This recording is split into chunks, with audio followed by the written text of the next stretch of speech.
Welcome. Today's pod is on a sale method by the way of Tinder. So Tinder is a no-price marketing campaign.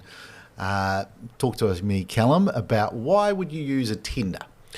Well, I think that you would use a Tinder if you're selling a fairly unique property. Yeah, one that's hard to price. One that's very hard to price. There's nothing like it in the area, close vicinity.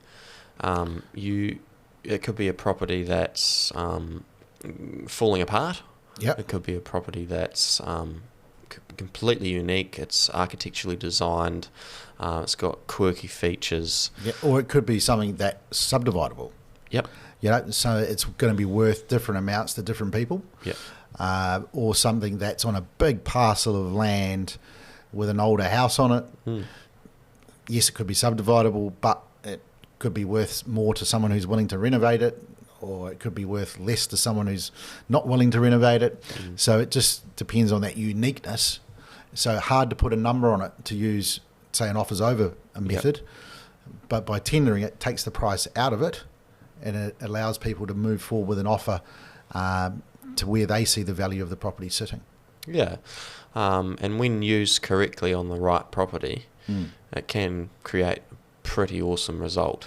Yeah. Again, the buyers aren't going to know. Firstly, they aren't actually going to know if they're competing or not. So that's probably one of the biggest advantages, is that you don't actually have to disclose whether they're competing or not. You just they just put their tender in, which forces them to pay the best price. And I guess that's the difference also between, say, an offers over campaign and a tender campaign.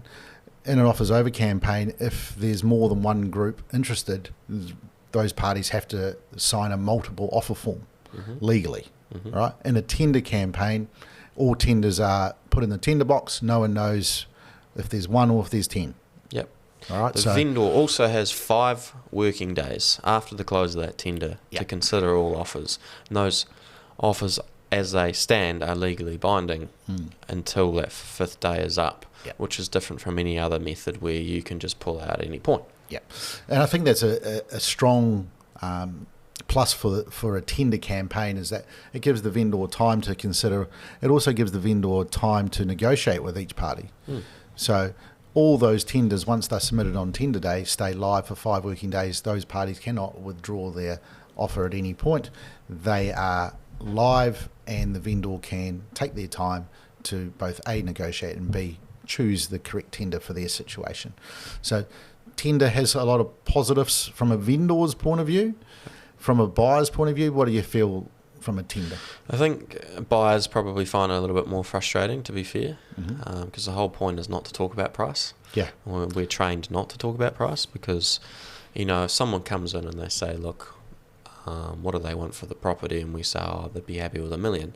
And they were thinking they'd pay 1.1. Well, it would just cost them $100,000, right? Yeah. So we have to be very careful around those conversations. So it can be frustrating for a buyer because we won't give them those answers that they're wanting. So they have to do their own research, look at properties that are sold around the area to try and find out where they see the value for them. Yeah.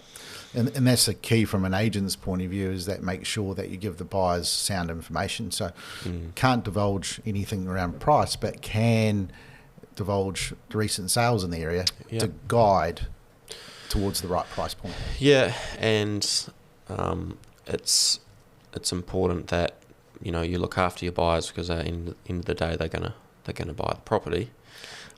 So you don't want to annoy them too much by not giving them enough help. Yeah, information. You want to keep them keen. So it's a real art form. So you got to be really careful not to tender the wrong property. Yeah. I think if you tender the right property, you'll probably end up having buyers that are quite experienced in purchasing property, so they're quite good at coming up with value and knowing what a property's worth. Whereas if you say tender a property in Berryfields where it's a 3-bed 2-bath on 400 squares, and there's 50 of them in that area, I mean, you may as well put a price on it. I think people know. Well, you'll just get less buyers to it, eh? Yeah. To be fair. Yeah. Because when there's heaps of choice, they'll tend to gravitate towards the one they know what people want for it, rather than not. Yeah. So tender really, in our view, is reserved for those unique properties which are hard to price, or have some unique characteristics which would make people maybe fall in love with the property. That's right. And don't want to miss out. Yep. So a couple of quick examples of tenders that we've done. We did a tender on a property out in Richmond not that long ago on a nice, I think it was 2,500 square metres of land. Central, big property, 300 plus square metre home. Tennis court. Had a pool, had a tennis court. How much is that? What's that worth? Yeah. Hard to know. Very uncommon to have that much land in the centre of Richmond. Yeah. So we tendered that. Very successful tender campaign. I think we had 5 or 6 tenders in the end. Huge range. I think there was almost a $500,000 range from the top to the bottom of those tenders.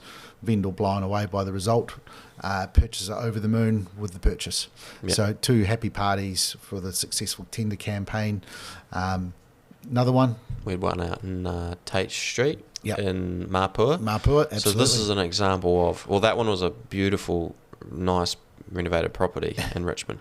This one was one that you would either have to completely renovate outside and in, or you would detonate it. Detonate. But the location was amazing. I think that was our marketing campaign, was it? Renovate or detonate, yeah. So you've got a nice piece of land there on the beach side. Yeah. Stunning place. And yes, that area had a few issues with seawall, water ingress, that sort of thing. Yep. But people still see value in it. Again, multiple tenders. And the funny thing about tenders is sometimes the best offer comes in right at the last minute. Yeah. The person who ended up buying it came through the first open home, and we couldn't get hold of him. Never heard from him again. Thought he's out of it. Came in with 5 minutes to go before the tender closed. Unconditional. Bang. Most money, bang. Yeah. And that's what sometimes can happen in a tender campaign. It's funny, but yeah. So interesting sale method, but pretty much reserved for those unique properties. That's tender. Yep.